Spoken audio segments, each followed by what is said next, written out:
Sexual harassment isn't always what you think. Sometimes it's subtle, sometimes it comes from where you least expect it, and sometimes you don't even realize it's happening until it's too late. Alright, let's talk about sexual harassment. By same-sex, most people hear the term and immediately picture a creepy male boss making inappropriate comments to a junior female employee. But what if I told you that's only one part of the story? What if I told you that sometimes harassment happens between women? Yeah, I see your eyebrows raising. But it's true, and it's rarely talked about. Today, we're diving into the world of same-sex sexual harassment. What it looks like, why it happens, and most importantly, how you can recognize and handle it like the boss you are. Sexual harassment refers to unwelcome sexual advances, requests for sexual favors, and other verbal or physical conduct of a sexual nature that creates a hostile, intimidating, or offensive environment. It's about power, control, and creating an uncomfortable work environment. And yes, it applies to everyone, regardless of gender or sexual orientation. Just because a woman is doing the harassing doesn't mean it's less serious or not that big of a deal. It is, and it's time we start talking about it.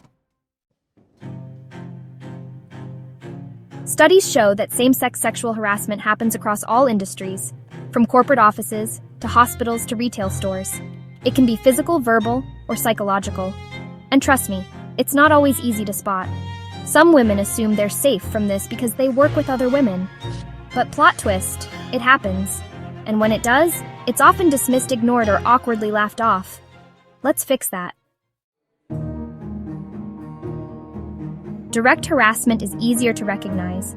It includes behaviors like unwanted touching, brushing up against someone, lingering hugs, or accidental contact, explicit comments about someone's body, clothing, or sexuality, sexual advances, persistent flirting despite clear discomfort, and intrusive questions about personal relationships, dating life, or sexual orientation. Do note that, unlike common belief, a senior person can be harassed by a junior team member. Same way, someone younger to you can attack you. Let's be real. If a male coworker did this, we'd be setting HR's inbox on fire. But when a woman does it, people tend to shrug it off with an, "Oh, she's just friendly." Or, "She doesn't mean anything by it."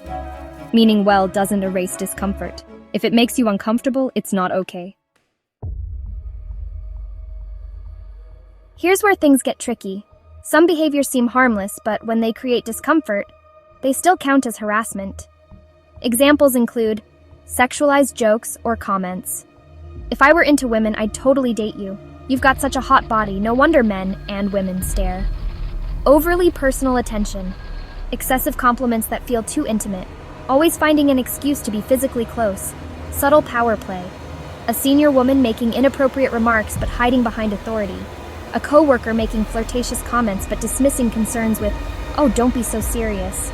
Testing boundaries, sending suggestive messages, or accidentally brushing against someone. Some people call this flirting. Others call it just being nice. But when it crosses a line and makes someone uncomfortable, let's call it what it really is: harassment. Let's get real with 2 workplace horror stories. She kept complimenting my looks, touching my hair and standing too close. Eventually, she started pressuring me for drinks outside of work. It was just too much. As colleague 1, "Hey, lighten up, it's just a joke." As colleague 2, "I really didn't find that funny. Please stop." Both women felt uncomfortable but weren't sure if they were overreacting. Spoiler alert, they weren't. If it makes you uncomfortable, it's valid. Period. Okay, now let's talk about action steps. What do you do if you experience this? Set clear boundaries. Please don't touch me like that. That comment made me uncomfortable. Address it directly, if safe to do so. I don't appreciate those kinds of jokes. I'd like to keep things professional between us. Document everything. Save messages, emails, or note down incidents with dates.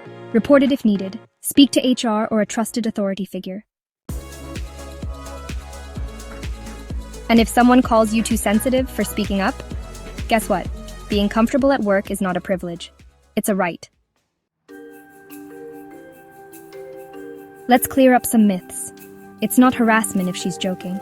Nope. If it makes you uncomfortable, it's not funny. Only men harass women. Wrong. Women can harass women too. She didn't mean anything by it. Intent doesn't erase impact. The bottom line, harassment, regardless of gender, is never okay. You deserve a workplace where you feel safe and respected. Have you experienced this? Think about what action you can take and how to prevent this from happening again. How can you use the support system to address this?